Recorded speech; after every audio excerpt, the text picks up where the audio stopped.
All right, then welcome everybody. Today it's like the second day of spring, but we'll get to that. Our topic today is everything you ever wanted to know about the EA exam, but didn't know who to ask for the 2023 and 2024 exam. Those of you who may be a little bit older might know where that title came from. It came from an old Woody Allen movie called Everything You Wanted to Know About Sex, but Didn't Know Who to Ask. So I always think about that every time I see this title. Today happens to be National Common Courtesy Day, which is absolutely perfect because that is a driving force of our class. We always want people to treat each other with consideration, with encouragement, and with nothing but positive interaction. So we don't ever want to help anyone get depressed, and we don't want to ever insult anyone in any way. So it's ideal that today does happen to be Common Courtesy Day. Let me tell you a little bit about how we're going to do things today. Speaking of common courtesy, you're welcome to ask questions as we go along. So just go ahead and type them into the meeting chat. You don't have to wait till the end. But here's what I'm going to do. If you're asking a question that I know I've already answered coming up in a few slides, I'm not going to answer your question at that time. I will wait until we get to the slide because I've already got a lot of information here covering just about anything anyone has ever been asking about how the EA exam works. So if you have a question, I may already have covered it. So if I don't answer your question, please don't be offended. I'm going to get to it as we go along. If I never get to it, then repost the question. Fair game? All right.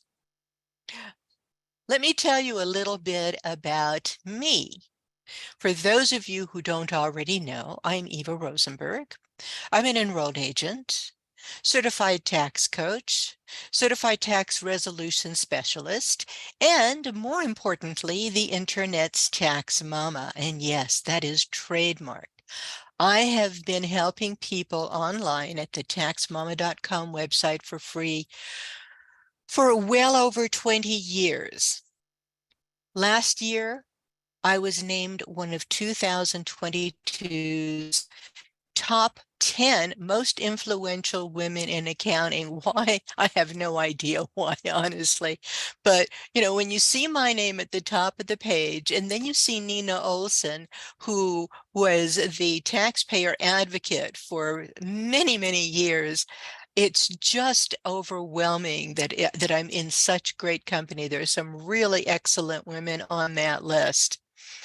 I've been teaching enrolled agents. I've been teaching people to pass the EA exam for about 30 years. Started teaching it at UCLA, developed the program for them, and then took it out on my own. And about 16 or 17 years ago, I was asked to bring the program online. So we've been doing this live online long before COVID ever hit. I'm the author of a couple of award-winning books, and that's because the publishers actually came to me to ask me to write the books. I mean, it's absolutely astonishing. Apparently, I've been writing columns, and back before the cancer, I was actually posting a tax quip every single day, and they seemed to love the style. So they actually came to me and asked me to write books. So they're still out there.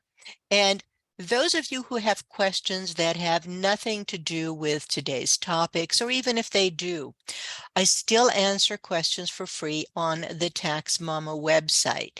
And if you look at the bottom of this slide, it gives you the URL to Ask Tax Mama. So it's over here down at the bottom. You just go to the Tax Mama website, click on Ask a Question, and just post your question. I do my best to try to answer those questions every single morning, unless I have a 7 o'clock session like tomorrow morning. This is some of the information you will see on the main website. The latest tax quips will be showing there, and the information about how to ask the questions will be there as well. You're not going to be pressured into anything, but I will tell you that I will do my best to try to give you links and references to the sources of my answers so that you're not just left out there in the cold. But if you don't ask a question so that it makes sense, like somebody will ask, how do I do this, and go give me any information, we're kind of going to mock you a little bit. So give us enough detail without personal client information or personal information so that you don't lose your privacy. It's a public forum, and even the IRS has sometimes logged in to see what's going on. Today, we are going to be covering everything you need to know about being an enrolled agent. And so these are some of the topics. Those of you who have the handout, and Lulu will keep posting them, just as you go through this, if you like, you can click on these different links and it will take you to the different parts of the material after the event. So it's going to be really easy for you to get to specific information after we're done today. So let's start with, what the heck is an enrolled agent? Does everybody here know what an enrolled agent is? Because not everyone does. We were at the bank last week getting some new signature cards because our bank has changed hands again.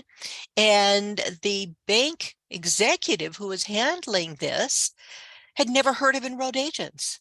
She's been in banking for 20 or 30 years and she's never heard of enrolled agents, but she got really excited when we told her what it was, and in fact started sending her friends to the TaxMama site to ask questions.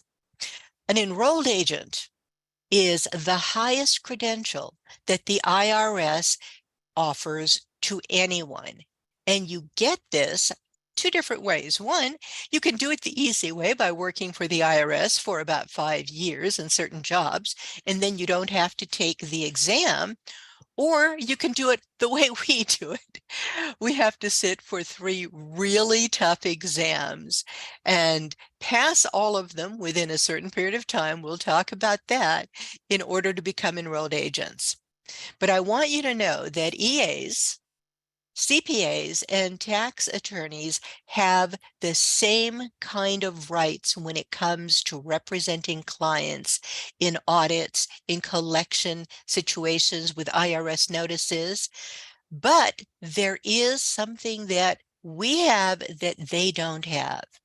CPAs and attorneys get their licenses from their state society, their state CPA society, the State Bar Association. So generally, they can only practice on the state level in their own state, or if there's a state that has reciprocity. Enrolled agents don't have that problem. States all over the country recognize the EA because it's a federal license and we can practice anywhere. So this is a very portable license. This is a very portable credential. You can use it anywhere in the country. So if you're planning on moving around, this is a really great credential to have. The other thing I wanted to mention is sometimes CPAs or attorneys want to become enrolled agents in addition to being CPAs and attorneys. Because, for instance, as a CPA, you can learn a lot of different things: corporate management, you can learn certified auditing, you can learn a lot of things that have nothing to do with income tax. And those people, those CPAs who want to learn a lot more about income tax and representation, often go and become EAs and learn what it takes to do the kinds of representation things to help their clients get out of tax trouble. And the reason attorneys, tax attorneys, often become EAs is when they're representing a client before the IRS and the IRS sees that it's an attorney, they wonder whether there is some criminal element involved. An attorney is a little bit more high-powered than the IRS expects to be seeing. So for instance, this one entire firm of attorneys contacted me. There are about 40 attorneys. They all wanted to become enrolled agents so they could put that on their power of attorney when they're representing clients instead of their attorney number. So, and it also gave them more access to states around the country. So that's another reason why you may want to become an EA, whether you're already a CPA or attorney. Now, why should you be an enrolled agent? Be a tax professional or CPA or attorney either, because you have heard the IRS has just gotten about $80 billion. Take a breath. It's okay. They're not getting it all at once, all right? But they are hiring a lot of new employees. And Congress is getting ready to change laws back and forth, eliminate old laws. They are wanting to completely revamp the tax system yet again. And we need to know exactly what's going on to represent our clients and keep them out of trouble, because our clients aren't keeping track of this. We are going to have to keep track of this. And the IRS is ramping up their collections. They are ramping up following up on people who haven't been filing. And they're putting together a lot more useful information. IRS uses what they call big data to analyze the information that is and isn't being filed in tax returns to determine who they go after for audits or collections where there is an actual error potential and a collectible potential. And so many of your clients are going to start getting hit with many notices, balances due, and so forth. But worst of all, they're still they said that they've caught up on all of the paper documents, filings, checks, and so forth that they received during COVID when they weren't processing them.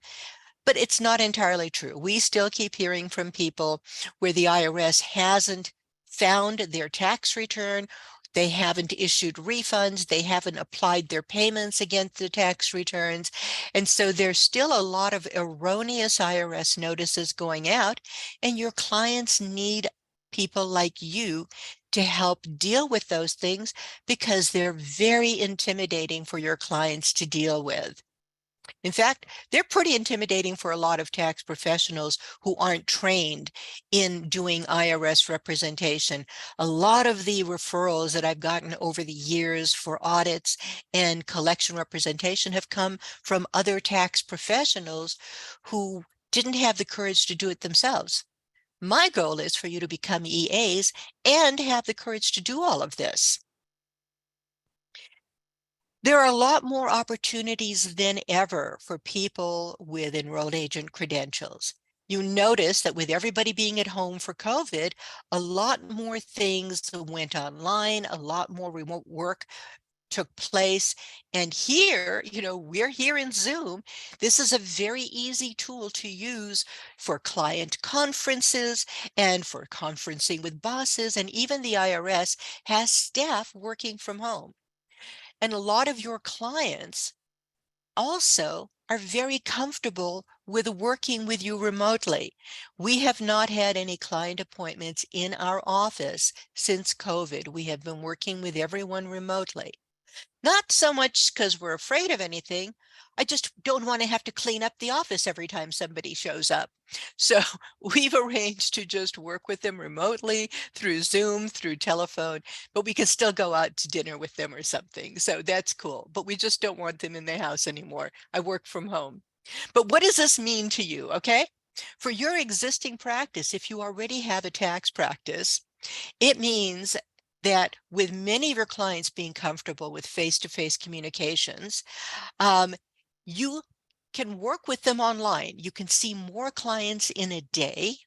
And, if they forgot about the appointment and you contact them, they can log on instantly. They don't have to drive. They don't have to get stuck in the snow or the traffic. There were people on the news this morning showing people up near Big Bear who were digging themselves out just to get to their front door. The snow was about 6 feet high.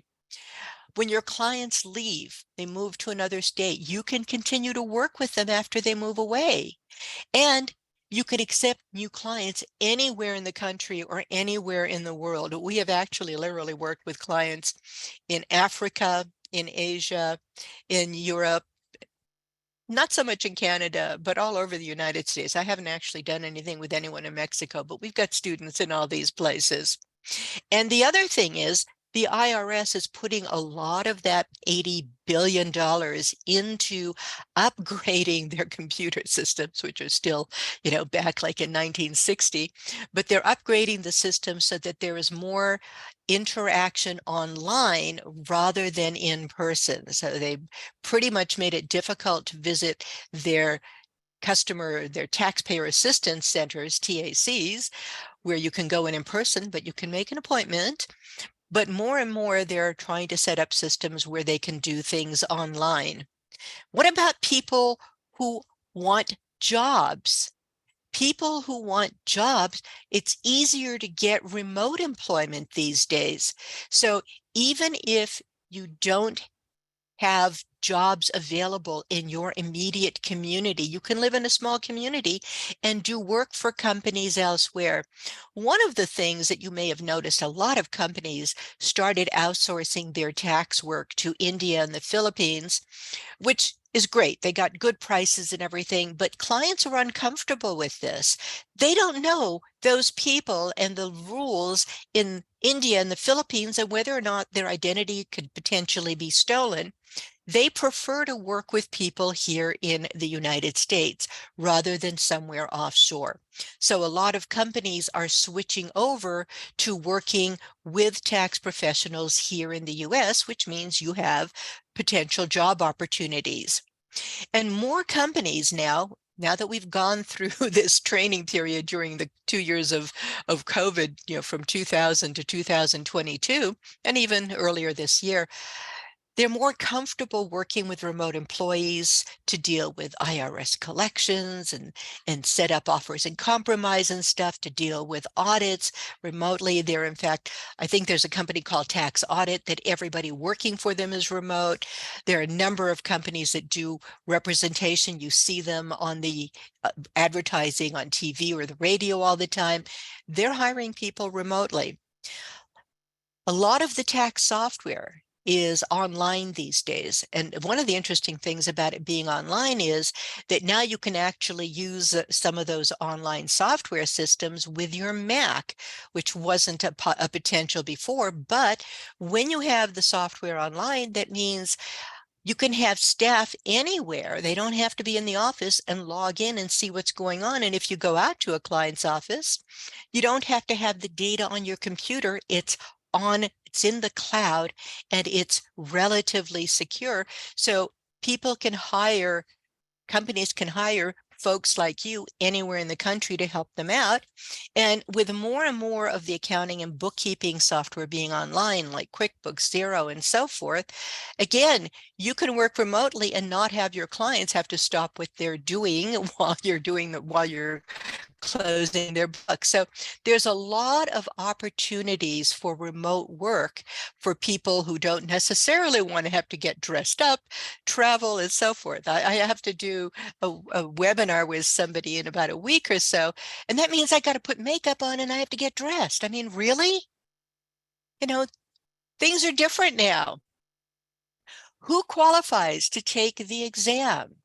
Well, the good news is, for those of you who don't have a college degree, you don't have to have a college degree.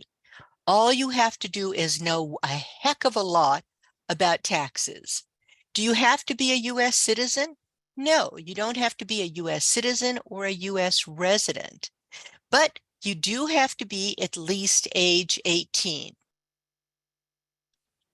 If you're not a U.S. citizen or a U.S. resident, then you're going to have a harder time qualifying to get the PTIN, the Preparer Tax ID number, and we're going to talk about that in a minute. And you're going to have a harder time being able to take the exams themselves, and we'll go into that in a little bit more length. But what is really the most important thing? The most important thing is compliance. U.S. taxpayers have to have filed all the tax returns for all the years, and they had to have paid all of their taxes. So if they have a business account, they have to pay their business taxes, income taxes, and payroll. If you're not in compliance, you're going to have a problem getting the IRS to approve you. But there's always a but. And if there's a good reason, I have been able to help my students get approved even when they had problems in the past. I can be very persuasive. And you absolutely have to have a PTIN, a Preparer Tax ID number. So what do you need to know to get your PTIN? Well, first of all, it's mandatory for all paid tax preparers. So if you're going to be doing tax returns, you're going to need this anyway. But it's mandatory for the EA exam. You cannot schedule a date at Prometric without having the PTIN. You can click on this link and sign up online to get your PTIN in minutes. Make sure that your name that you enter matches the name on your Social Security card. So if you got married, change your name, or anything else, if you didn't change it on your Social Security card, then you're not going to have a match with your PTIN. So if you haven't changed it, use the name on the card. You could register on paper, but it'll take weeks. Doing it online, it's approved instantly. There's a fee. It's a small fee. It's only $30.75 this year. It went down actually a little bit from last year, and you renew it every single year. So you just log in and you follow the instructions. One of the neat things about the PTIN database, once you log in, you're able to see all of your completed continuing education from all the providers that you took that were authorized to provide continuing education for the IRS. The other thing that you can see, if you do more than 50 tax returns, you'll be able to see the list of all of the clients whose tax returns you've prepared. Very, very cool. Now, Tavanda wants to know if there's a way to have the PDF emailed to her. Do me a favor, put in your email address and we will email that to you after the session, okay? My pleasure. Let me tell you a little bit about RTRPs and AFSPs. RTRPs are Registered Tax Return Preparers. IRS set up this system several years ago because, I know you may find this hard to believe, only 3 states in the union actually require testing. California, Oregon, or Maryland actually require experience in testing and continuing education every year. New York has some additional considerations and licensing, but they don't require the testing. They do require education. Another couple of states have minor considerations, but there is no mandatory education or training requirement needed in over 45 states in the union. Anybody can be a tax preparer in most of the country. And so what the IRS was trying to do is set up a standard so that somebody who is getting paid to prepare a tax return actually knows something about taxes. Well, it was mandatory. There was a lawsuit and the IRS lost the lawsuit. It was Loving versus Commissioner, and they didn't appeal. I think the IRS did a really bad job with that. I could have done better, could have brought around better arguments, but that's not the point.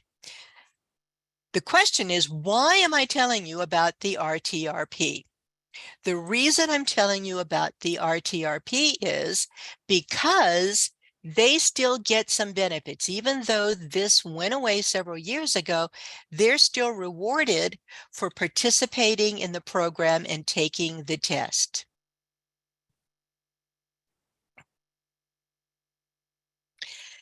So they still get special privileges, and they get reduced requirements to get their annual filing season program record of completion, and we'll give you more detail about that. But most of all, Circular 230 still talks about RTRPs, and Circular 230 is the governing document for enrolled agents, CPAs, and attorneys, and the biggest part of the Part 3 exam. So what did the IRS do when they lost the RTRP?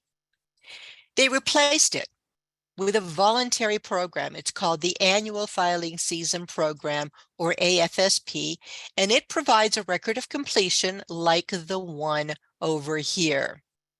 Now, I'm seeing a lot of people who want the file emailed to them. Folks, you can download it directly from the chat box. We've been posting it. So please try to download it because it's going to be easier. You'll have it immediately and you'll be able to use it while we're doing today's program. You won't have to wait until later. So give it a shot. Lulu's going to post it again. She's been posting it about every 10 minutes or less.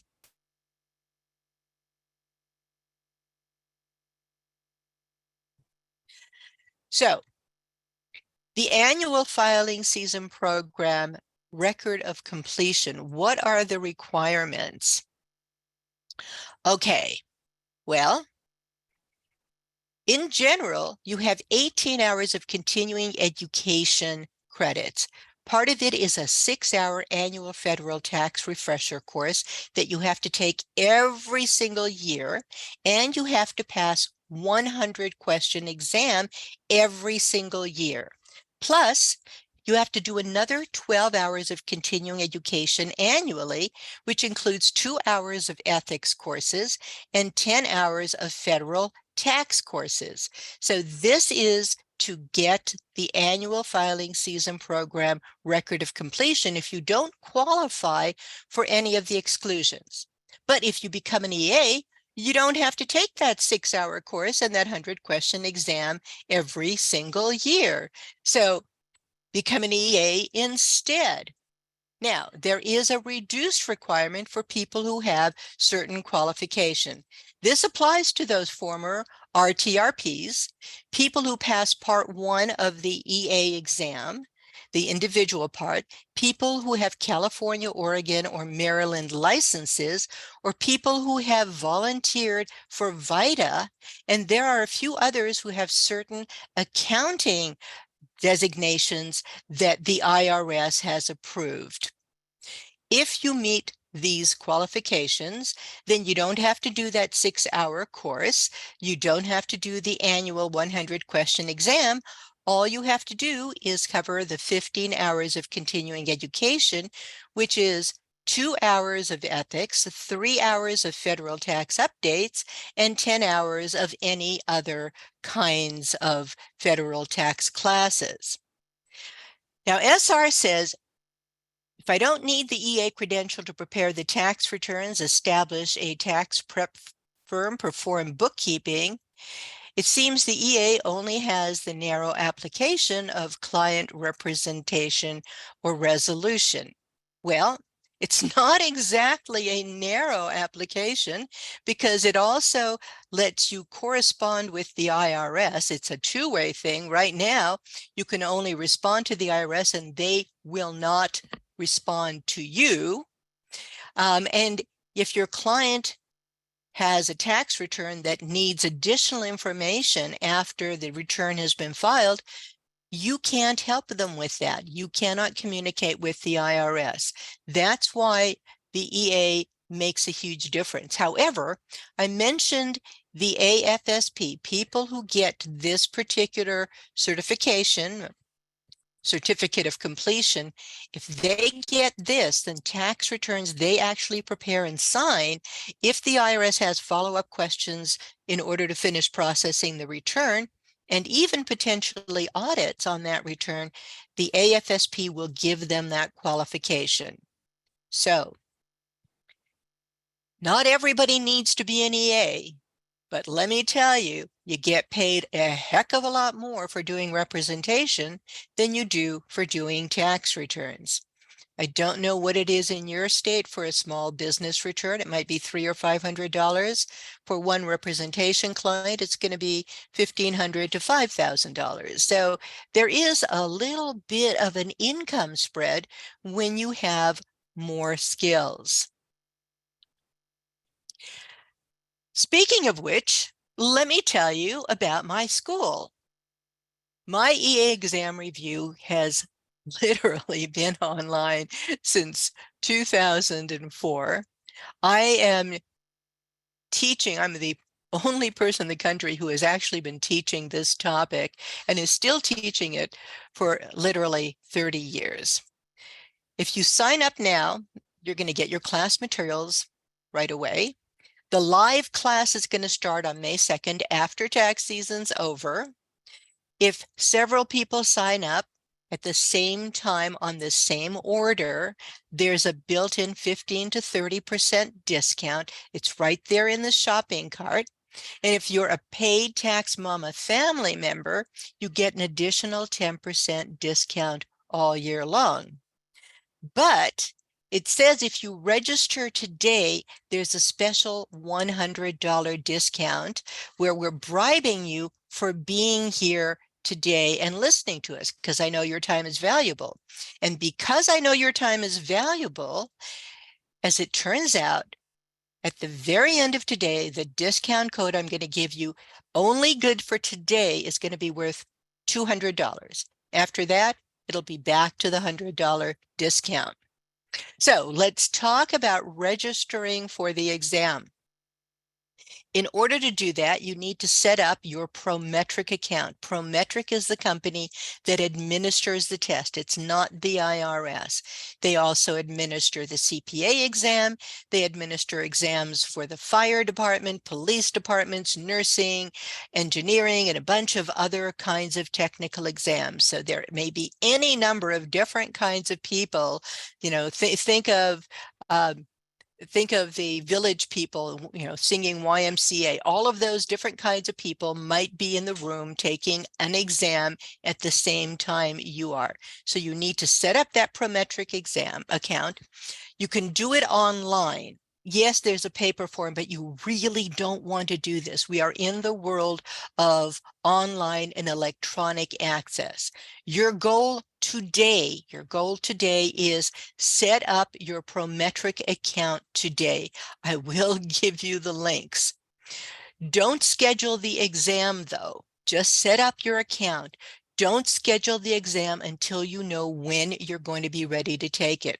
So this link over here on the right, where it says Prometric Special Enrollment Exam, because that's what the EA exam is called, the C, this link will take you to Prometric to register. And I urge you to do that today when we get off of this webinar. You're going to find out why as we go along. The application to sit for the EA exam is on Form 2587. This is basically the paper version of the application. This information is built into your application at Prometric, so you don't have to send in this form. It's a very simple form. It asks for your name, your mailing address, your primary phone number, secondary phone number, date of birth, and preparer tax ID number. This is very important. You have to have the preparer tax ID number in order to complete your registration at Prometric.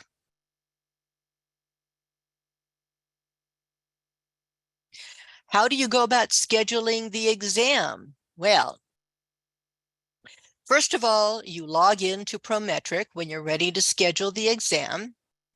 You can call them and sit on hold forever. I mean, it's a good thing they're available for 13 hours a day, and you might need it. If you are not living in the United States and can't use the 800 line, they have the toll or international line that you can call on. Review your email confirmation to make sure it's accurate. Be very careful about the spelling of your name. Make sure it matches exactly the information that is on your PTIN. And now we want to match something else. We want to match your ID. So your driver's license has to have the same name that is on your PTIN application and your Social Security card. So if there are differences, you may want to coordinate those or get them caught up and brought up to date before you finish the PTIN and or the Prometric applications. If there are any errors, you're going to notify Prometric. You're going to sit on the phone and sit there forever. There is a form at the very, very bottom of the Prometric page, that link prometric.com/IRS, that you can send to them. You fill it in and then you email it to them, which they say they will respond, sometime during your lifetime. I have asked the IRS if we could copy them on certain problems, and they said no. They hired Prometric to take care of this, and that's their job to deal with it. Yes, and Amanda says, make sure you have the same address. Now, how do you pay for the exam? You pay the fee at the time that you schedule it. So not when you register, but when you actually schedule the exam. You can use credit cards. They used to accept paper and checks and so forth. They don't anymore. So no more money orders, paper checks, and so forth. The exam now costs $206 per exam. 3 exams are going to cost 3 times that. They just raised the fee from $185. So if you can do the math, that's $618. And there is no discount if you prepay, so you can't get a volume discount. The fee is not refundable. So once you pay that fee, be sure that you're going to be taking the exam. It's very, very important. Again, if there are errors, try to notify Prometric. What about registering and scheduling? When I have students in my class and they have excessive problems and they're facing roadblocks at Prometric, if they let me know, then I go and make myself a nuisance at the IRS. The IRS actually used to have a specific individual who was with this program from the time Prometric started handling the EA exam. Stan Oshinsky has been with it since day one, and he has bent over backwards to solve problems, reach out to candidates who are having problems, but he retired. He retired in July of 2022, and although I have begged Carol Campbell and her team to assign somebody specific to EA candidates, they have so far refused. I am still fighting that battle, and in fact, tomorrow we have an issue management resolution meeting where I will be bringing that up again, because they raised the fees for people to become enrolled agents, and I felt that they had no right to raise it for new EAs who didn't get services along the way. I'm not that nice, I've got to tell you, and I'm persistent. Let's do a polling question. Do a little survey here, and you let us know, do you have your PTIN yet? If you're preparing tax returns, I hope the answer is yes. All you have to do is click on the little dot. Louise, I live in a Houston suburb, but the closest Prometric testing site is 160 miles away in San Antonio. Can I petition for a site closest to me? You can certainly petition. It's not going to happen. And I will explain to you why. This was one of those things that really got me mad because they don't have enough staff. But I finally learned that it's not actually Prometric's problem. Okay. It turns out that the problem is anybody working on a U.S. federal government contract has to have the employees working on that contract approved by the IRS Office of the federal government's Office of Personnel Management. They do the whole background check, and that office does personnel backgrounds for everybody working for the federal government and all contractors, and they are shorthanded, and it can take 6 months or more for somebody to get approved to be an employee or even to be a contractor. And the IRS has been asking people around the country about ideas on what to do with that 80 billion. And I told them I would really like to see you put some money into OPM so they can hire more people and get approvals through much more quickly for new hires and for contractors. They thought that was a good idea. Two-thirds of you have actually gotten it. The rest of you really need to get the P10 taken care of if you're going to sit for the exam.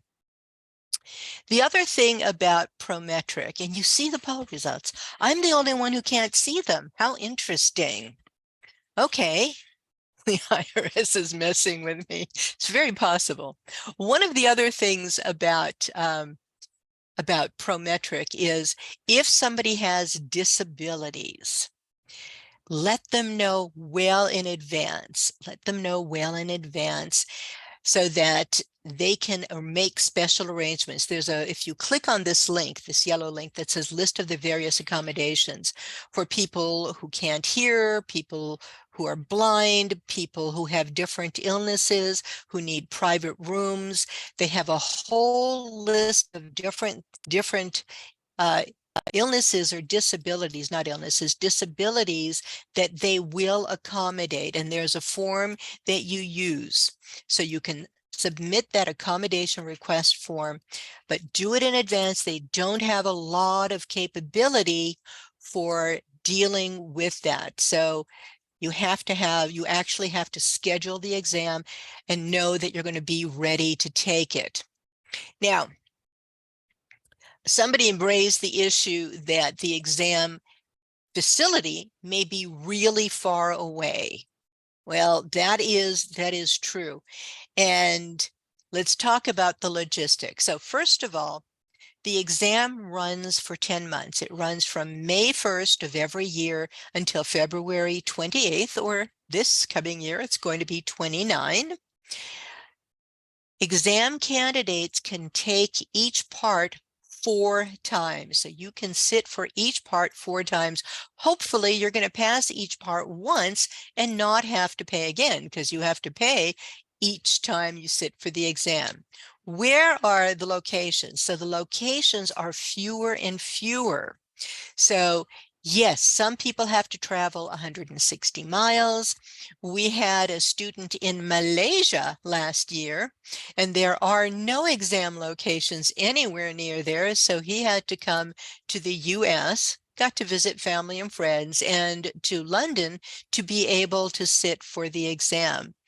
Last year in Hawaii, for instance, which is a state here in the United States, they tell me, they didn't have anybody there at all because they couldn't get somebody clearance through the federal government. So they didn't have anyone there at all. We finally persuaded them to fly somebody who had clearance out to Hawaii so that Hawaiian candidates could sit for the exam for a couple of weeks. So there is an EA in Hawaii and I who've been fighting that particular battle. So you're going to need to, once you log in, you're going to need to find the closest Prometric facility to you, or if there's nothing nearby, find a city you'd really like to visit and spend a weekend in and schedule it over there for the beginning of your weekend, and then go have a good time and relax afterwards. They are open Monday through Friday, some Saturdays, some Sundays, and some evenings, and a lot of it depends on their staffing.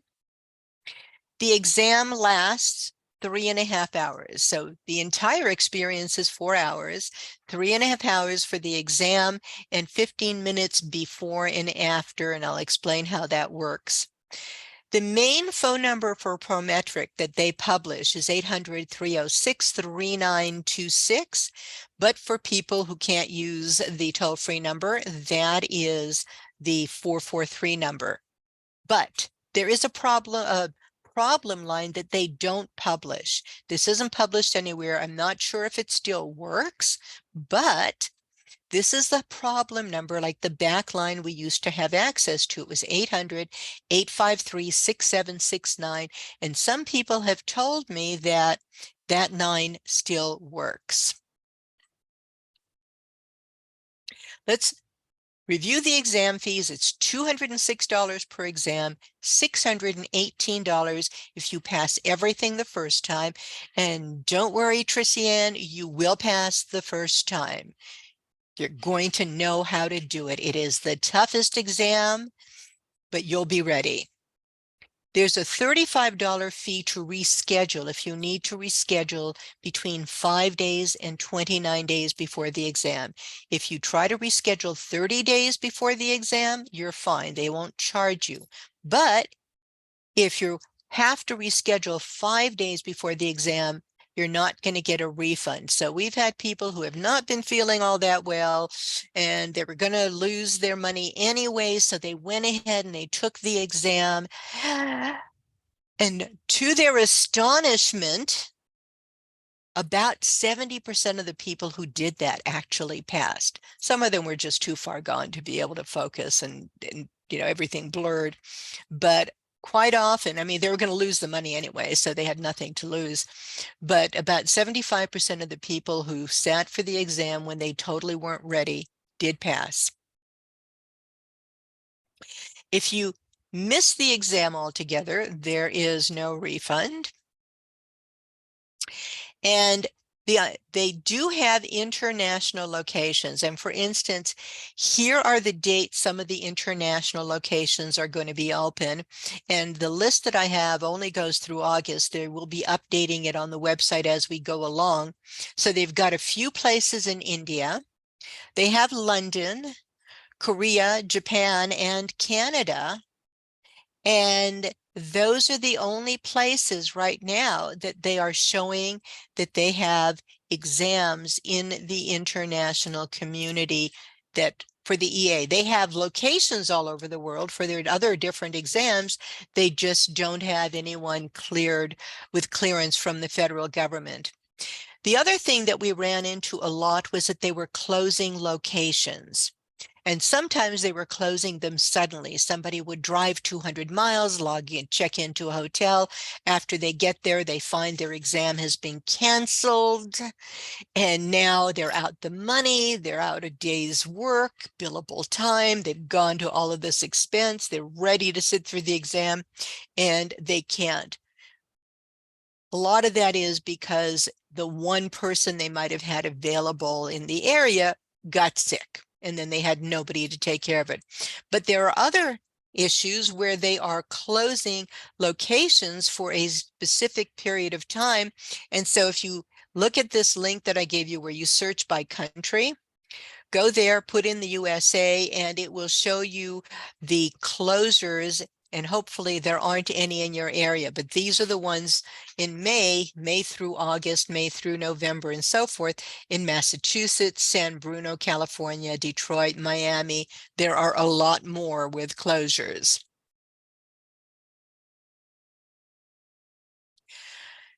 We talked about the fact that the ID has to be current, that somebody mentioned the address must be the same as well, but the ID has to match the appearance as well, not just the name. And this is important. We have had people sit for the exam or try to sit for the exam, and they may have lost a lot of weight and they don't look anything like that anymore. Or believe it or not, they may have had a sex change operation and they don't look like that anymore. That's why I'm encouraging you, before you go through this process, If you've had any changes in your appearance, name, address, and so forth, you coordinate with the Social Security Administration, the driver's license, and the PTIN. Get them all coordinated so they're all the same and your picture matches. And besides, you need to have a real ID these days anyway. You need to get it within the next year anyway, so you might as well update all of that anyway. They have turned people away whose name or appearance didn't match. What is the exam going to cover now? Let's talk about the exam itself. Every year, they have the exam only covering laws that were passed up to December 31st of the previous year. So we are doing 2022 tax returns right now, and so far, we don't have any new tax laws that got passed after December 31st, 2022. So we don't have that confusion we've had in prior years where they pass laws almost immediately afterwards. But wait, they might still do that. So that'll confuse us for tax season. But these are the kinds of laws that are going to be included. The further Consolidated Appropriations Act in 2019, all of the CARES Acts that were passed during COVID, most of which may have expired. The Consolidated Appropriations Act from 2020, the American Rescue Plan has a lot of disaster and other related things in there. The Infrastructure and Investment and Jobs Act, and the new things that got passed in 2022 that are going to be on the exam, the Inflation Reduction Act and the Secure 2.0 Act of 2022, which relates a lot to retirement accounts and so forth. So all of these things are going to be part of this year's exam. People always want to know about the scoring. Well, back in the day, when I took the exam, when the IRS was administering it, they had a set of true-false questions that were worth 1 point. Then they had multiple choice questions that were worth 2 points, and then multiple choice math problems that were worth 3 points. It doesn't work that way anymore. Now, they are using sophisticated quantitative analysis tools. So we don't have true-false questions anymore. And now we have a whole database of questions that they've built up over the years, and no two people get exactly the same exam. They're going to pull out 100 questions from that massive database, that matrix, and put that onto your screen. And what they try to do is have 100 questions in each batch that are similarly difficult for every candidate. But the topics are going to be completely different. And so if you have to take the exam 4 times, you're going to get a different exam every time. And sometimes you're going to get some questions that are the same, but don't count on that. So now they score this interactively, and when they are bringing online a new set of exam issues, sometimes they won't give you your score results immediately. They will wait until August or so. When the exam starts in May, they wait until August to correlate all the scores and then be able to issue them. But normally, when you sit for the exam, you're going to get your results immediately when you're done. There are also experimental questions in each test. So there are about 15 experimental questions in every single exam that won't be scored. You won't know which ones they are. We'll talk about that in a second. You need to have a score of 105 points out of 130. And if you fail, you're going to get a message, and I'll show you what it looks like, that has codes 1, 2, or 3 that tell you what you're weak or strong on. And so if you look over here on the bottom where it says fail, if you get a 1 in each of the, you will have between 3 and 5 different topics, 3 and 6 different, what they call domains. Each one of those, you'll get a score. If it's weak, you get a 1. If it's marginal, you need additional study, you'll get a 2. And if you're really strong and you really get it, you'll get a 3. Now, they were giving these scores out if you fail. And so we asked the IRS, well, if you can do that when people fail, why can't you do that if they pass as well? So people who pass get an idea of how strong they are in their topics when they took the exam. And Stan scratched his head a little bit and he says, yeah, why not? And so now when you pass, you're also going to get these 1, 2, 3 scores. The good news is when you sit for the exam, when you sit for the first exam, you don't have to pass all 3 exams in the same year. It used to be that you had to pass all of the 3 exams in 24 months, but now, because of COVID, they've extended that 2-year period to 3 years. So how does that work? For instance, from the day you take the first exam, you have 3 years to finish all the rest. If you passed part 3 on May 16th of 2021, then you have until May 16th of 2024 to finish part 1 and part 2. So you have 3 years in which to finish the rest of it. If you don't get it done and you miss that deadline, then you're going to start counting from the next exam that you passed up to 3 years to finish the second and third part that you may have missed.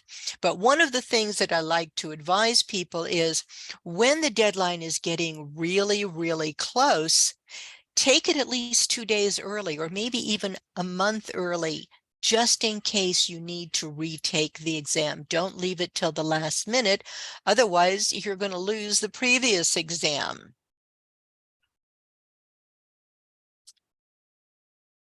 What are the passing rates?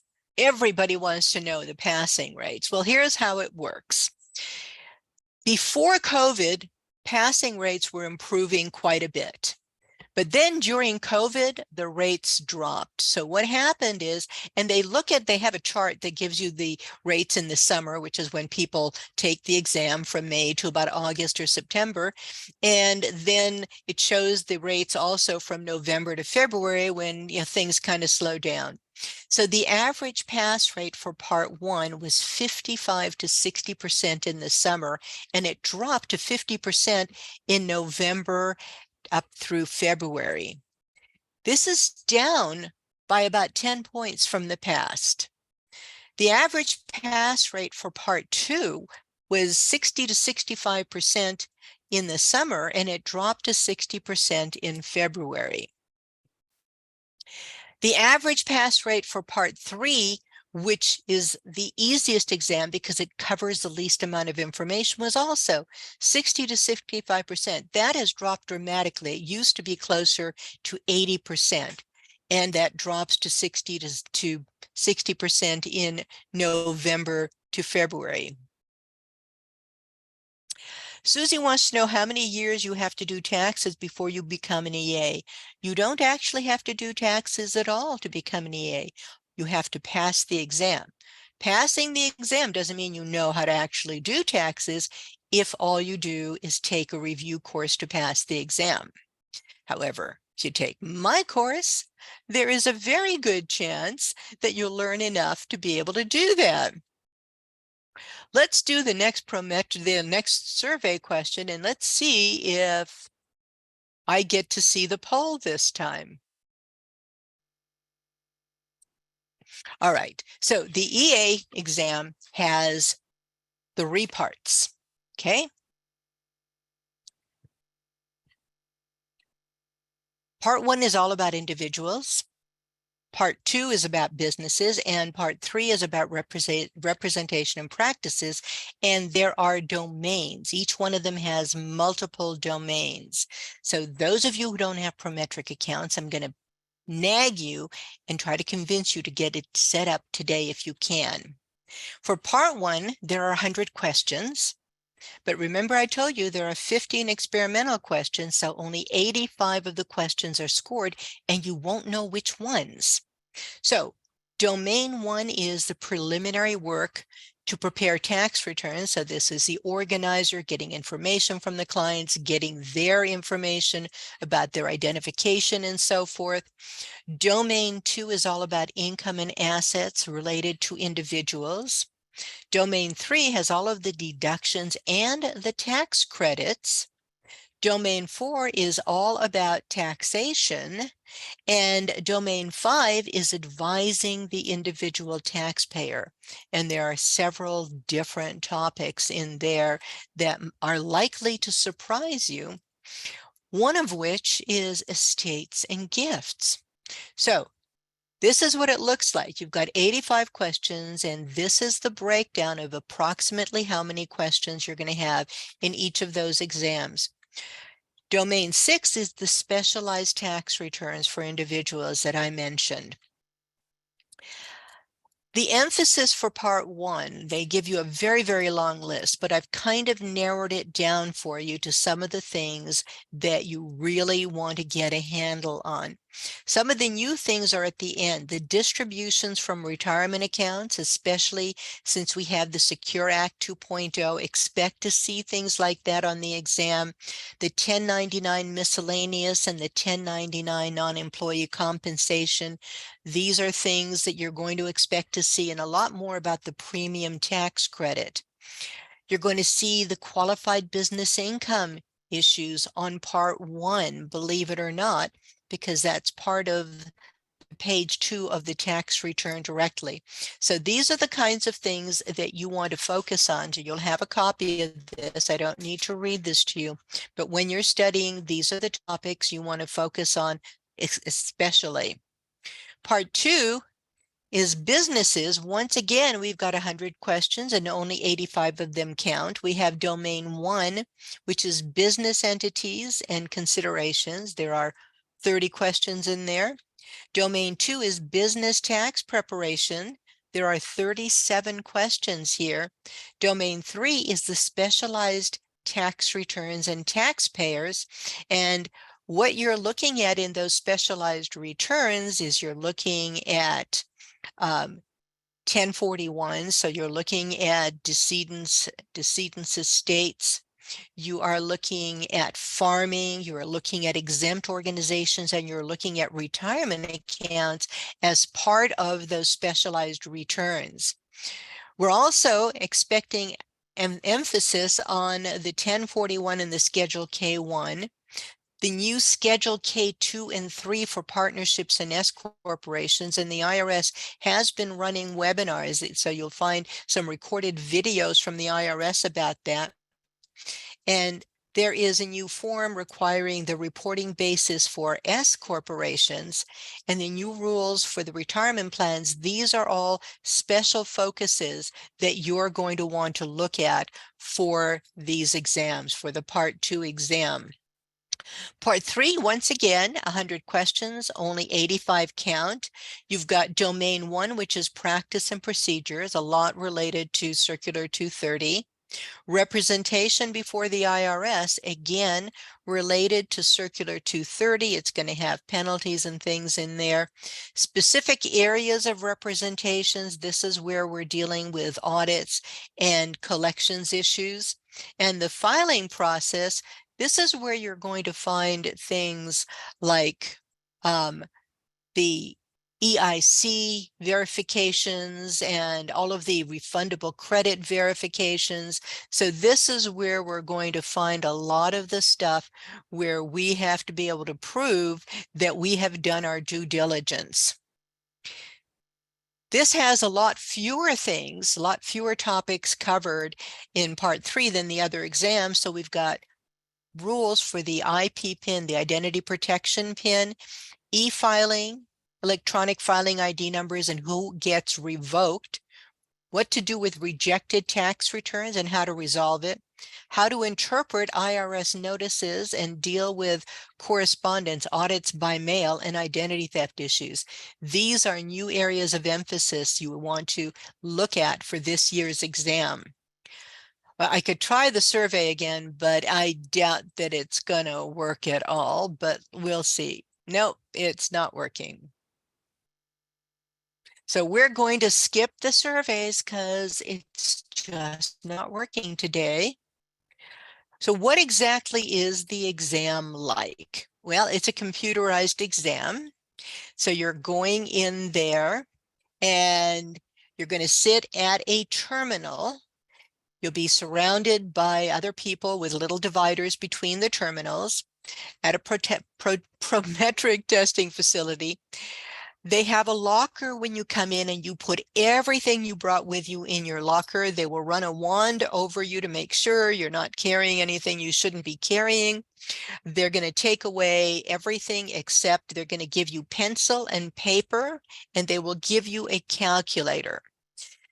I demanded that they give us a calculator because the calculator they had on the screen really didn't work very well. However, the calculator they have on the screen now for the exam is very similar to the calculator on your Windows screen. So maybe it works better. Take the calculator they give you, but try the one on the screen.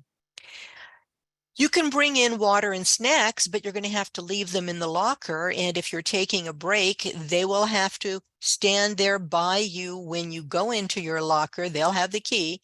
They'll stand there by you and watch you take stuff out of your locker. You can go outside of the room to the water fountain or the bathroom, and as long as you don't take anything with you, you'll be fine. And we mentioned that if you have disabilities, definitely let them know in advance so they can make the arrangements for you. We mentioned the calculator. The paper that they give you, they're going to give you 2 or 3 pieces of paper, and they might give you a couple of pencils. Use the paper well. Use both sides of the paper. You can take your notes on it. You can do calculations on it.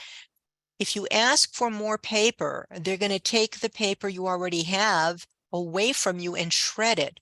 So you want to use the paper that they give you in the first place as thoroughly as possible and not need to ask for more paper. Trust me on this.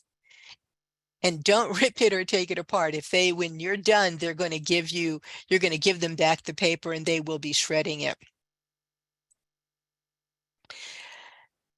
The way they changed the exam a year ago is they broke it up into 2 parts. Each part is 50 questions. At the end of the 50 questions, you're going to get a 15-minute break. The computer timer stops for 15 minutes. You get to get up, stretch, go to the bathroom or whatever. And then you come back and you can do the other 50 questions. So that's nice, except for the problem that when you're done with the first 50 questions, they are locked. You cannot go back, review them, and change the answers. So before you finalize the first 50 questions, you have to make sure that you have it right. So be very, very careful because you're not going to be able to go back.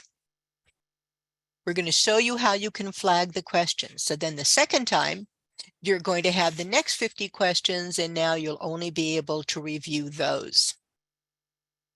How do you prepare for the exam? Well, watch the sample software. They have something called a C tutorial, and I'm going to show you pieces of it. But if you click on that link, it'll take you to the Prometric site, and you can see basically a 15-minute tutorial on how to use it and practice the functionalities. You can go to the location if you can get an appointment and get a test drive and try it out for free, but there's no need because you can do it online. Option 3 is we're using GLIME in our class this year. And if you use the GLIME database, the test database in what they call the test mode instead of the study mode, it looks exactly like the Prometric exam. So if you do that, you don't need any other kind of tutorials and you practice in there, you're going to be totally comfortable when you get to the exam.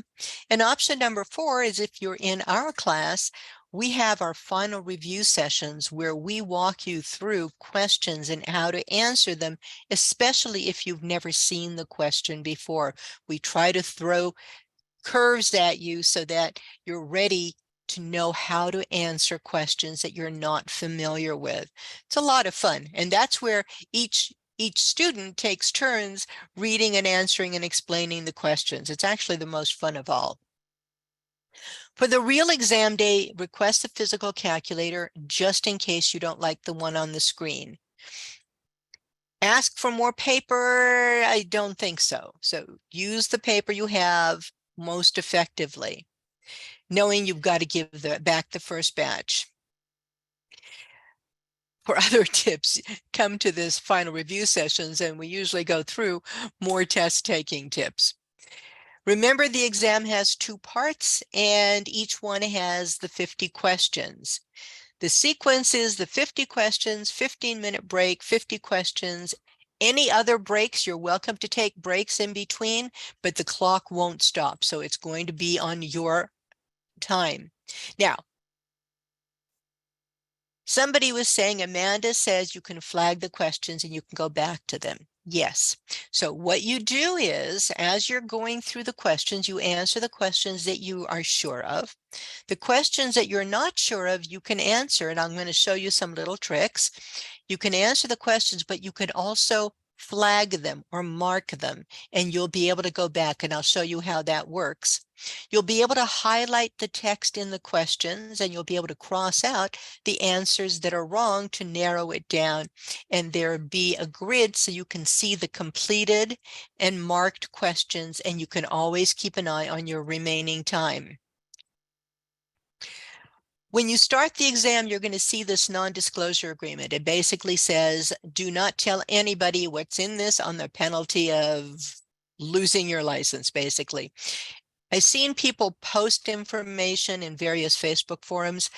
Not a great idea. Do you not realize the IRS can see that and it can cost you? They tell you on this disclosure, you sign this when you take the exam. Do not tell anybody what's in the exam. The only people that you can tell about what's in the exam is when there is a problem, when you see there are problem questions that don't make sense, that are duplicated, that are outdated. You can let the IRS, Prometric, or me know about that, and I will fight to get that cleared out if, in fact, you are correct. Many times people have shown me questions that, excuse me, they think are not correct, and in fact, the questions are. This is how it works. So this is what you're going to see when you go into the C tutorial. You're going to see this thing where it lets you navigate through the exam. And if you look at the left-hand column with all those little bubbles, those green bubbles, one of them has an arrow. The arrow is showing you where you are. And in the middle of the screen, it shows you that number 27 with that little dog ear. That shows you that you have marked that question. Okay. You can answer the questions. They're going to look like this. The body on top is basically like the question. The bottom part, you're going to get A, B, C, and D. You're going to get 4 choices. At the top of the screen, you're always going to see the time remaining. So up in the middle, you see that 7 minutes and 31 seconds. That's your time remaining. So keep an eye on that. There's going to be a calculator icon on the screen. If you're comfortable with it, fine, but test it in advance on your computer, because it's like the one in Windows. Test it in the Prometric and the Gleim testing system. Otherwise, use the handheld calculator. Now, we mentioned that there are some features. In 2015, we asked the IRS, why can't we highlight information in the questions? Why can't we, why can't we use highlights? The software technology is available.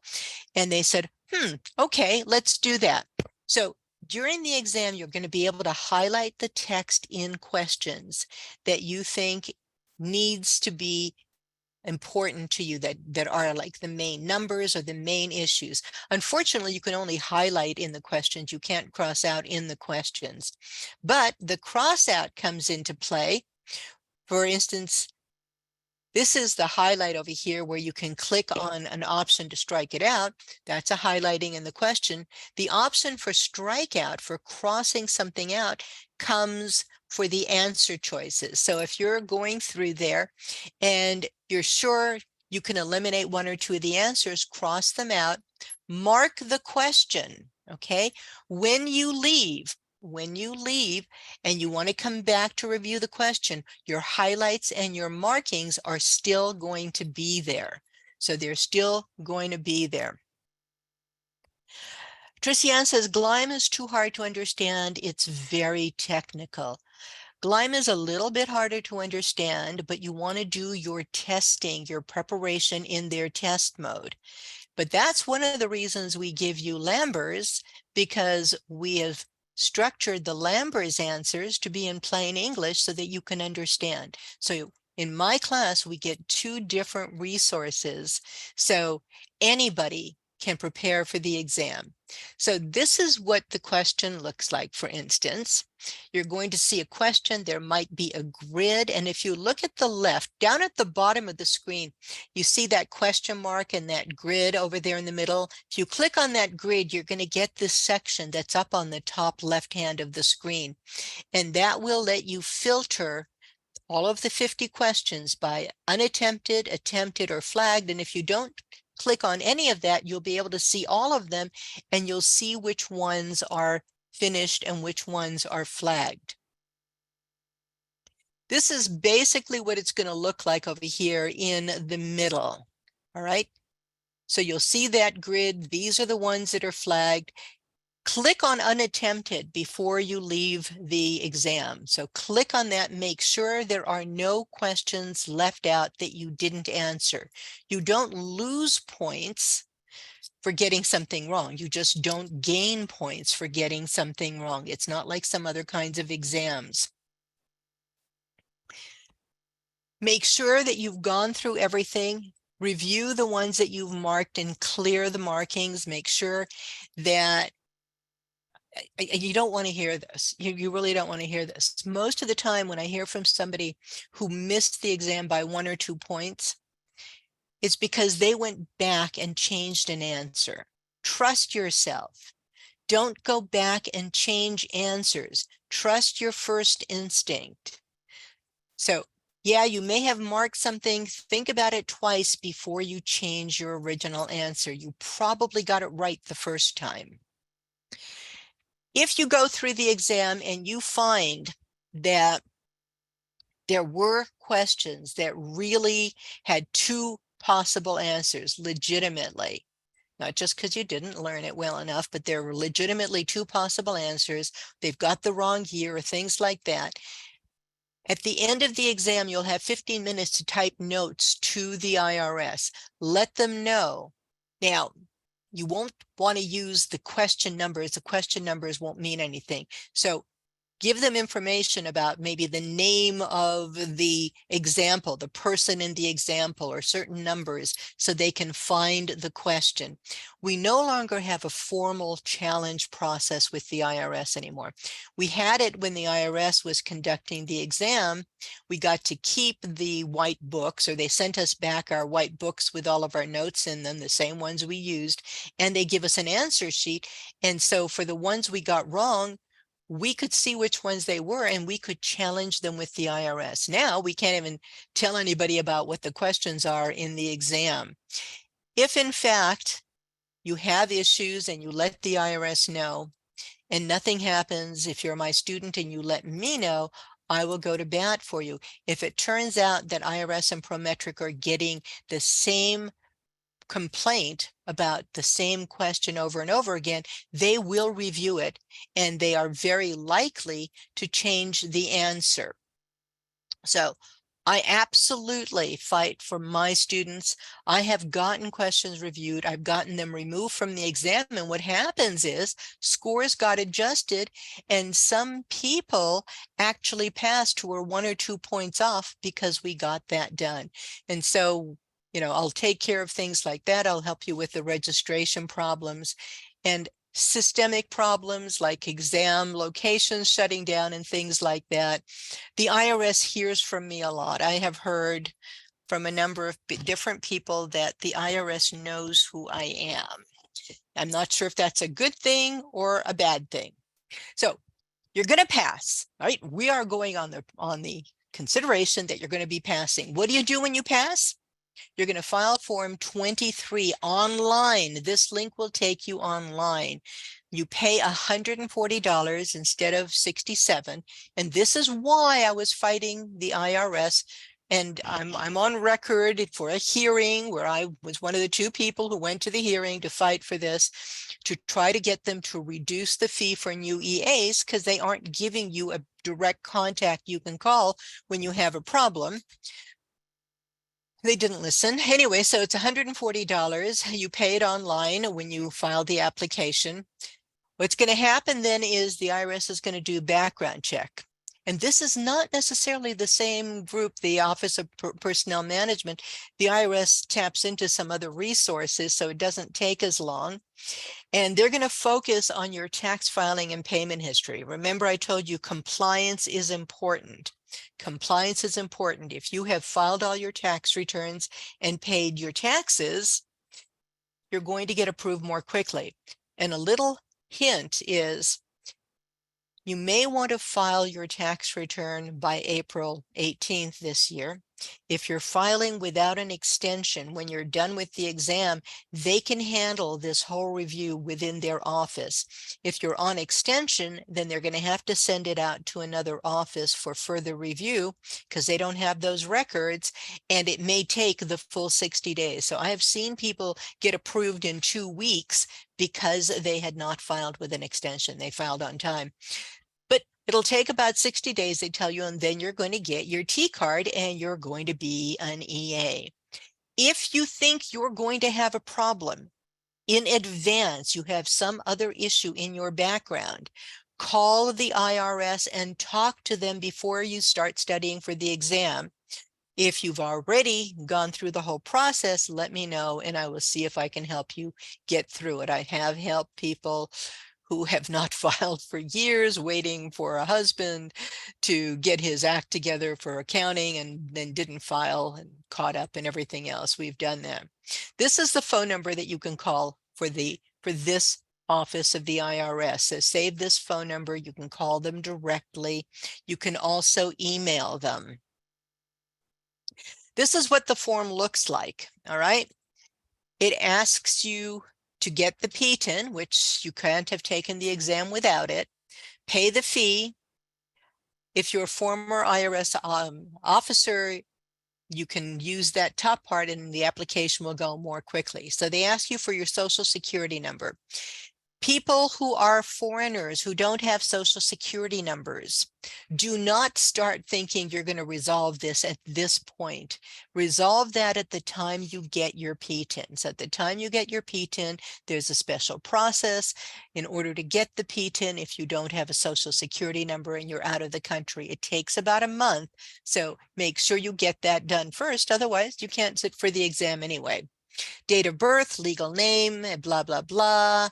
PTIN number. If you have an employer ID number, and if you were kind enough to use your social security number to get employer ID numbers for your clients, you're going to have to list all of them here and have to make sure all of your clients are in compliance.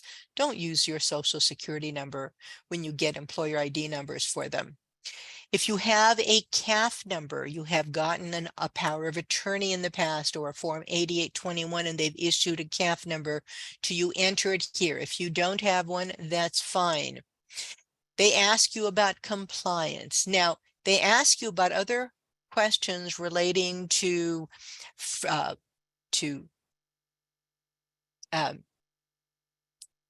felonies, crimes, and so forth. You're going to have to answer those truthfully. One of the things that people ask me about all the time that is not on this application, because this is the whole application. One of the things people keep asking me about is, what's if I filed bankruptcy? There is no question about, did I file bankruptcy? So that's not going to be a concern for you. The only time that's a concern is if you bankrupted tax debt. That is not a good thing. If you bankrupted tax debt, you want to call that IRS phone number first, talk it over with them before you start the process. People want to know how much time it takes to study. Well, for somebody entirely new to taxes and to preparation, it can take a long time. There are people here who have actually managed to pass all 3 parts in 6 weeks. One of our graduates, Tim, was CPA, passed everything in 6 weeks. And Ishan, who was not actually in our class, but is helping us out tremendously, he actually passed in 3 weeks doing it on his own. Some people, it may take them years because they have all kinds of family issues. And when you're ready, you sign up. When you're ready, 5, 10 years later, we have people come back and now they're ready to study. So it's going to depend on you. Audrey applied for a CAF number last year and never heard back. What's a good number to contact regarding this issue? Audrey, go to TaxMama.com, click on the Ask a Question, and I will tell you what to do. You are not alone.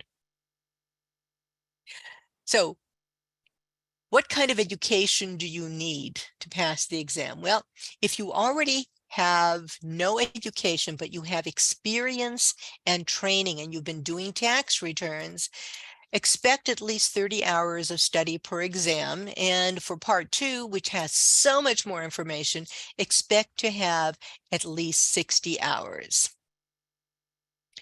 If you've got only individual tax preparation experience and no business tax preparation, then you're probably looking honestly at about 50 hours for part 1, 120 hours for part 2, and 40 hours for part 3.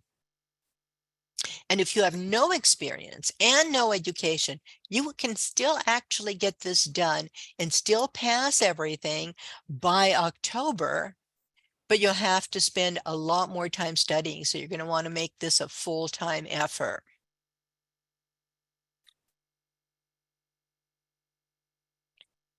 Louisa wants to know, are we required to know the name of major forms like Form 2441? Are we also required to know the individual lines and sections? I feel like this level of detail is especially difficult the older one gets. Well, Louisa, there are some forms you really need to know. You don't need to know the individual lines and sections, but it really helps if you understand how the tax return is arranged and how things fit together. But don't worry, we have had 80-year-olds pass. You'll be fine, and you're just a young whippersnapper.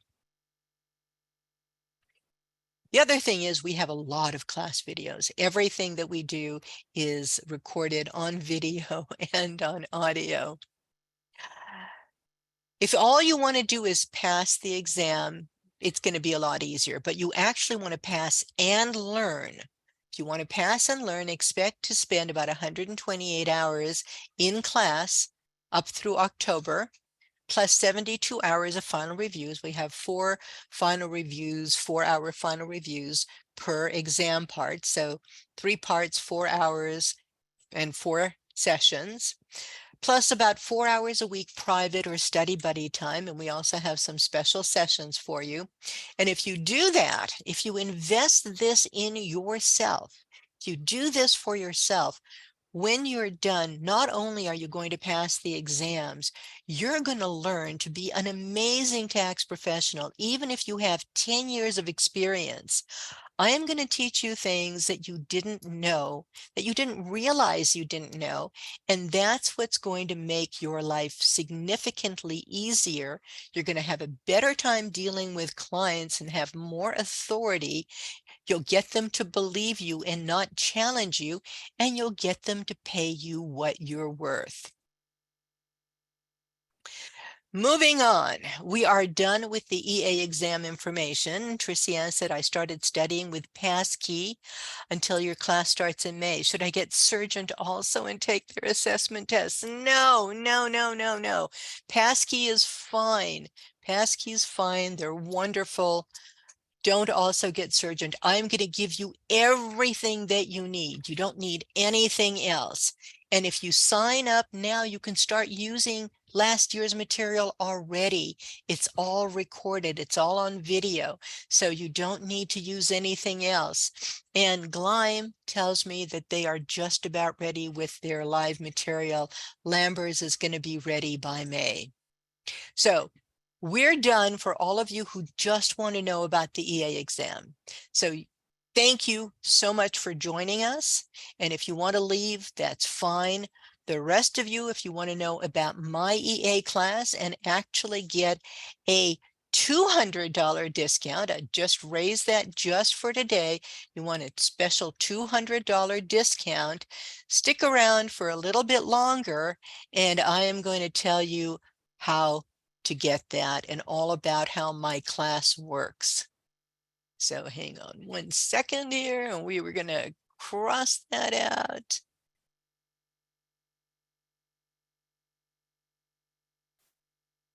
And turn that into 200.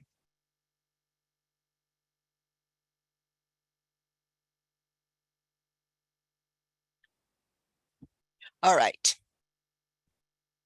So if all you want is a review, you already know enough, you're fine, you already know enough, then you don't need my class. And Passkey is a really good option, okay? But any of the other courses that offer EA training, they are all good. The ones that are still in business right now are all really excellent. So you don't need me. But if you want to learn a lot more, then you need me. You're currently in last year's class. You missed the deadline for the exam. If you're in the premium class, Audrey, you're here forever. Will the discount be emailed to us if we can't stay? It will not, but it's in your handout. Renita, can we get a discount if we already registered? Only if you registered this year, okay? There will be a recording of the webinar posted, and the links to that are at the end of the handout, so you'll be able to find that. So let me tell you about me and my class, okay? I've been doing this for a long time, and I have a degree in accounting, and I felt I learned nothing about tax. And so I'm going to teach you the stuff they should have taught me when I was in college.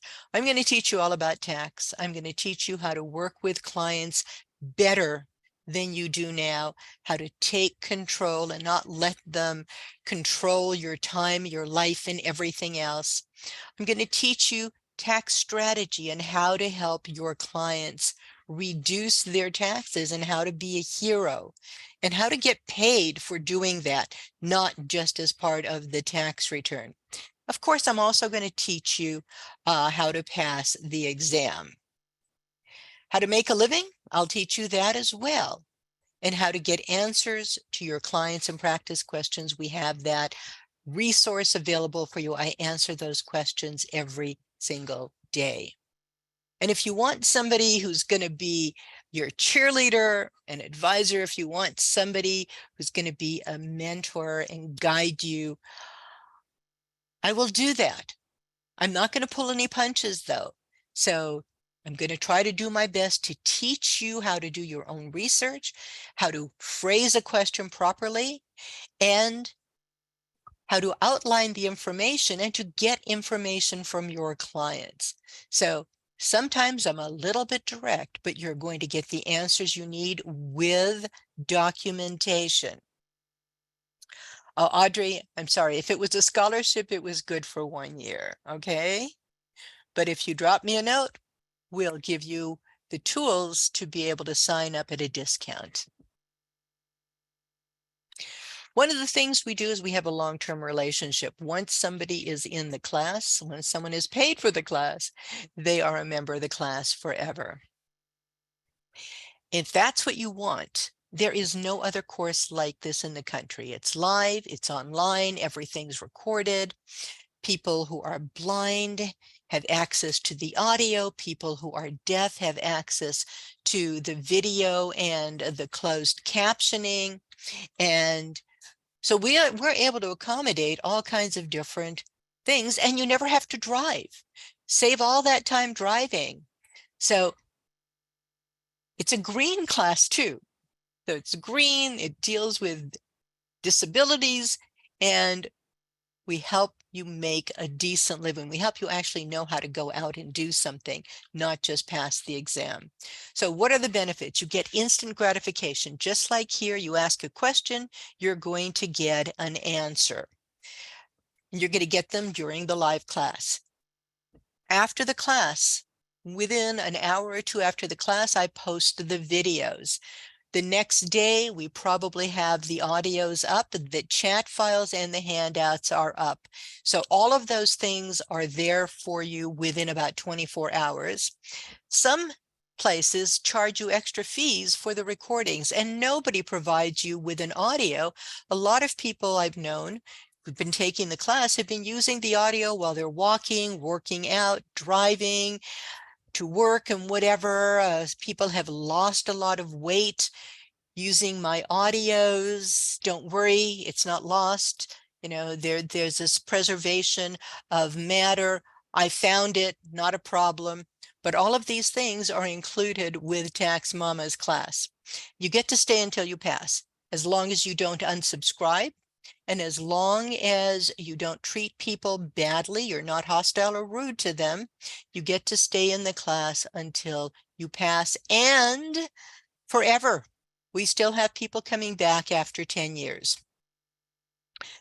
The other thing that we do that nobody else does is you get about 80 hours of continuing education credit. So if you're a CPA or an EA already, this is a great place to get those credits. And if you want to get your annual filing season program record of completion, we give you all of the credits you need for that. We give you all of the credits you need to meet your EA qualifications and to meet the 18 hours for the annual filing season program record of completion. And all live students who attend get that included for the first year. The next year, if you send us a referral, we'll give it to you free, or you pay only for the continuing education you want. So even though you're getting 80 hours of continuing education, doesn't mean you want to pay for that. You attend the classes for free, but let's say you need 10 hours. 10 hours, $10, $100, not an issue. In addition, we set up something very special, something we call Study with Stephanie. On Mondays and Wednesday evenings, we have special mentoring sessions. They are informal. You just show up, ask her questions. She's going to have a program laid out, but she's also going to just deal with some of your study issues and study buddy issues, maybe help you meet with other people in the class who are studying at the same time or same pace. And all of those are recorded as well. The class runs from May through October of this year. We meet Tuesday and Thursday from 4 to 6 p.m. Pacific time. Everything is Pacific time. And normally we are learning tax during those evenings. On Saturday morning, we meet from 8 until noon Pacific. And usually what we're doing there is we're doing the EA exam review sessions. So that's those 4 hours where we are walking through the questions, how to answer them, how to eliminate wrong answers, all the tricks on how to pass the exam. Sometimes on Saturday, we're also doing classes, but we're only doing the EA exam review classes on Saturday mornings. Self-study, you can, anything you miss, just log in, watch the class, listen to the class, download the handouts. Everything is there for you all year round. So if you sign up now, you can start working with last year's material. And if you want to start working on last year's material on part 3, that exam won't change very much. So that's a good place to start.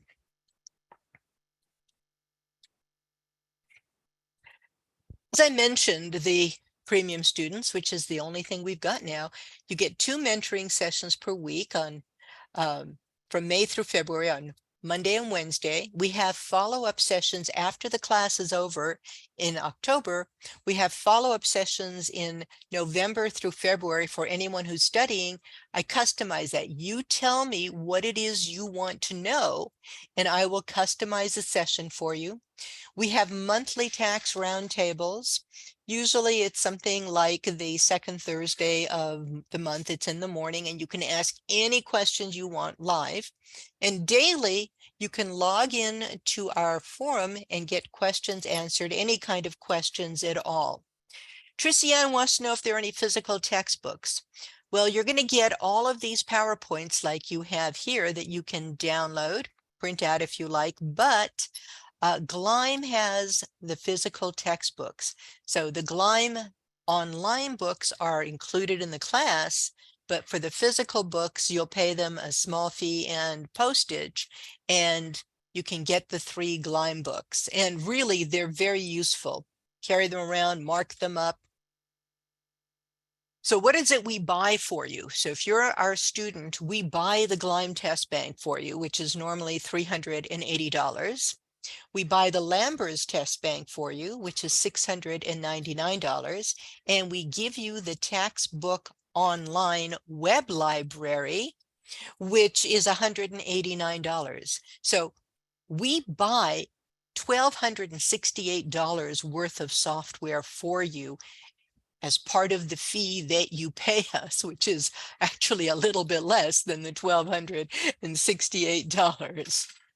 So what's included? You get the Lambers, Gleim, the Taxbook online. And what we do is we don't get the Taxbook web library for you until after April 18th so that you get an extra year's use.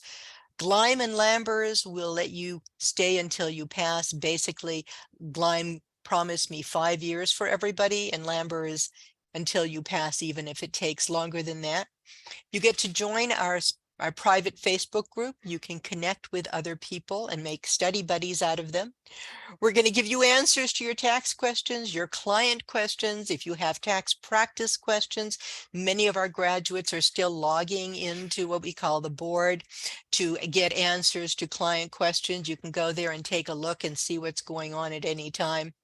We start classes 5 minutes after the hour, and we sometimes take a break 5 minutes after the hour, but usually we don't on Tuesday and Thursday. Saturday, we take 2 breaks, but Tuesday and Thursday, we generally don't.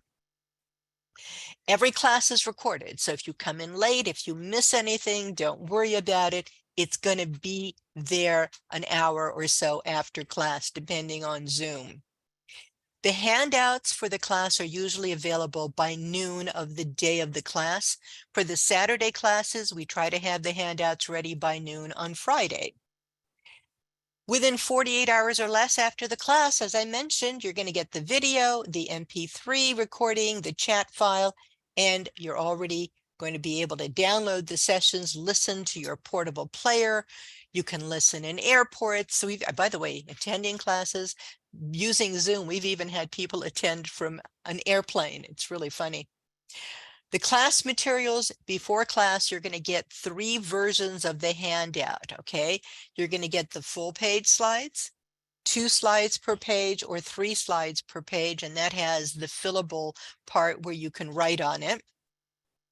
You're going to get cheat sheets and stuff.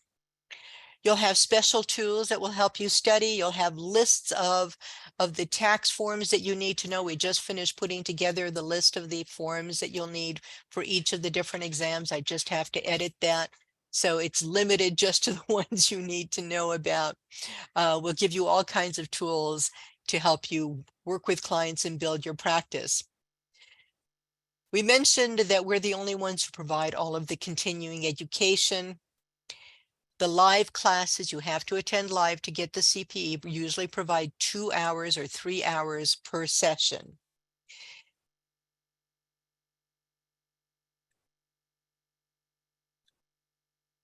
And we've already talked about the CE credit. One of the things that we do for you is help you understand your particular learning style. Everybody has a different learning style. I've had people tell me that they've had teachers tell them, how stupid they were because they didn't learn the same way as everyone else in the class. Well, that's nonsense. This one guy who told me that, he was in tears when he wrote to me. It turned out he was brilliant. He was absolutely brilliant, but he learned in a way that looked like ADD to his teachers. And so they kept pushing him down and pushing him down. And when he took our class, he ended up being like the shining star. He helped 5 people on his study buddy team pass the exam, including one woman who barely spoke English and was terrified that she'd never pass. It's different, everyone has a different way to learn. And so I'm going to give you the tools to help you understand exactly how you learn so that you can maximize your skills. Sabrina, if you can't attend the Saturday classes, will you be able to watch the recordings? Sure. Attend the classes on Sunday and watch as though that was the live class. Absolutely. Everything is recorded. Studying with other people sometimes helps. So study buddies will give you a sense of responsibility. You have to answer to them where you may not answer to yourself. Okay. For some people, they can only study alone, but other people, you have to admit it, will do better if they are teamed up with people. And so we'll give you some pointers on how to study with each other, and Stephanie will help you with that.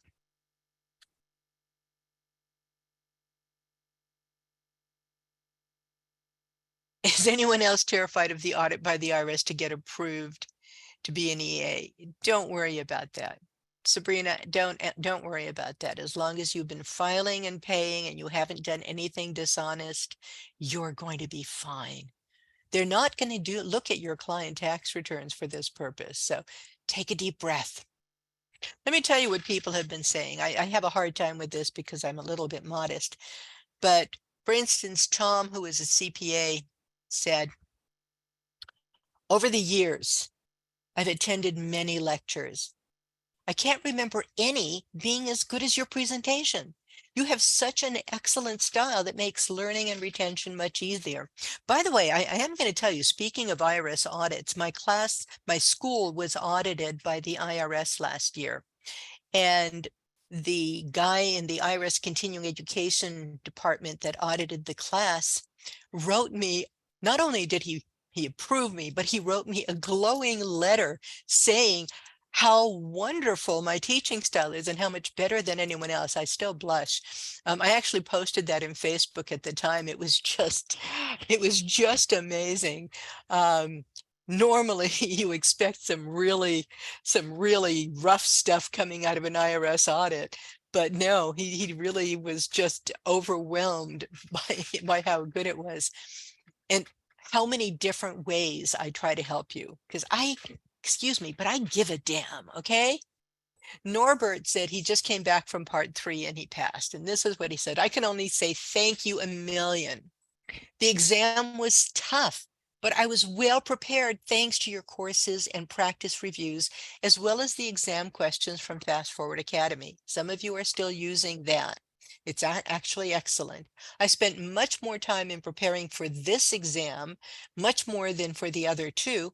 And it seems this is the area that seriously challenged me the most. For a lot of people who've never had to do representation, part 3 is difficult, but still it's the least amount of information.